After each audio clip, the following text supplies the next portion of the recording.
মই লাচিতে কৈছো মোৰ সঘনাই নাম লোহালুইত পৰিয়া ডেকা দল বীৰ লাচিতৰ আন এক বিশ্বমুখী যাত্ৰা লাচিতৰ ৰচনাৰে গ্ৰীনিছ ৰেকৰ্ড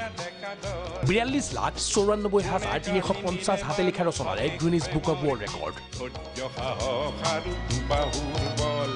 কোনে কাঢ়ি নিলে বাৰু স্বদেশ প্ৰেমৰ লাচিত বৰফুকনৰ ৪০০ বছৰীয়া জন্ম জয়ন্তীত অনবদ্য অভিলেখ মহাবীৰ লাচিত বৰফুকনক অধিক বিশ্বমুখী কৰাৰ উদ্দেশ্যে ৰাজ্য চৰকাৰে গ্ৰহণ কৰিছিল বিশেষ পদক্ষেপ সেই উদ্দেশ্যে দেশৰ ৰাষ্ট্ৰপতি প্ৰধানমন্ত্ৰী গৃহমন্ত্ৰীৰ উপস্থিতিত নতুন দিল্লীত উদযাপন কৰা হৈছিল লাচিত বৰফুকনৰ ৪০০ বছৰীয়া জন্ম জয়ন্তী 600 सालों से भी अधिक समय असम स्वाधीनता का स्वाद लेकर समूचे देशवासियों को हतचकित कर दिया था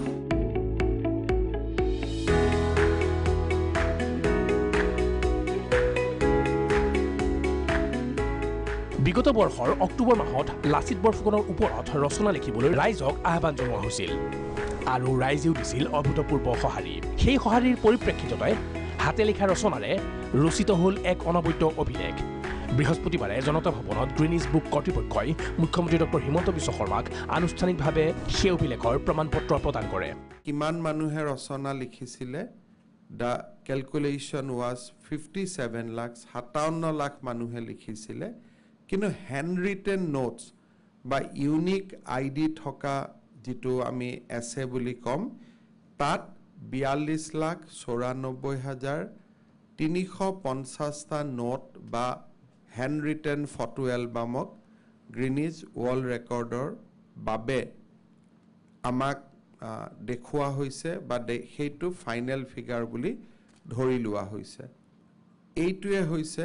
বিশ্বৰ সৰ্ববৃহৎ সংখ্যা এই শিতানত অসমবাসীৰ বাবে ই এক গৌৰৱৰ মুহূৰ্ত পূৰ্ণগতিত চলি আছে লাচিত বৰফুকনৰ সমাধি ক্ষেত্ৰৰ কাম চিৰযুগমীয়া কৰা হ'ব লাচিতৰ শৌৰ্যবীৰ্য আলাবৈৰণ সমাধি আৰু লাচিতৰ সমাধি এই দুইটাকে সংৰক্ষণ সংবৰ্ধন আৰু এক পবিত্ৰ পৰ্যটন ক্ষেত্ৰলৈ ৰূপান্তৰ এই কাৰ্যসূচী আমি হাতত লৈছিলোঁ মই গৌৰৱ অনুভৱ কৰোঁ যে এই দুইটা কামেই ইতিমধ্যে আৰম্ভ হৈছে আমি যোৰহাটৰ সমাধি ক্ষেত্ৰটোৰ নতুন ৰূপত এবছৰৰ ভিতৰত দেখা পাম বুলি আমি আশা কৰিব পাৰোঁ ঠিক সেই ধৰণে আলাবৈৰণৰ সমাধি নিৰ্মাণৰ কামো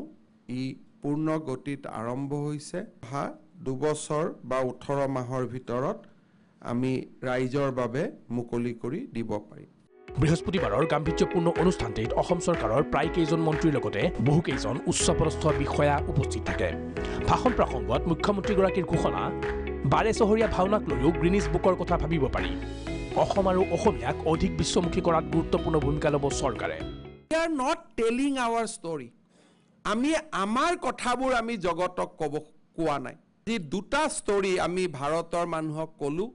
লাচিতৰ বিষয়ে ক'লো স্বৰ্গদেউৰ মৈদামৰ বিষয়ে ক'লো third story we are going to tell about Bihu on 14 April যেতিয়া বিহুৰ বিষয়ে আমি ক'ব খুজিছোঁ ভাৰতৰ মানুহক বিশ্বৰ মানুহক আমি ক'ব খুজিছোঁ যে এনেকে 12,000 মানুহে কোনো ধৰণৰ সদায় আমাক প্ৰেক্টিছ নালাগে within a practice of 2 or 3 days we can demonstrate such a magnificent things because it is imbibed in our heart চতুৰ্থ story পঞ্চম story অসমৰ বাগৰুম্বা আৰু অসমৰ সত্ৰীয়া নৃত্য খোল বাদন কেনেকৈ আমি একেলগে খোল বাদন যেতিয়া আমি কৰিব কওঁ কাকো আমি ট্ৰেইনিং দিব নালাগে উল্লেখযোগ্য যে লাচিত বৰফুকনৰ ওপৰত আহ্বান জনোৱা ৰচনাৰ সংখ্যাই 57 লাখ অতিক্ৰম কৰিছিল কিন্তু তাৰ মাজৰ পৰা কেৱল হাতে লিখা 42,94,350খন গ্ৰীনিছ বুক অৱ ৰেকৰ্ডছৰ বাবে বিবেচনা কৰা হয়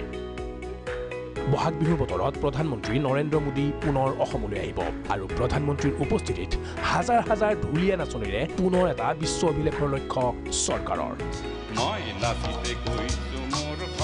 ভিডিঅ' জাৰ্নেলিষ্ট প্ৰণৱ দাসৰ সৈতে নয়নজ্যোতি ভূঞাৰ ৰিপৰ্ট প্ৰাগ নিউজ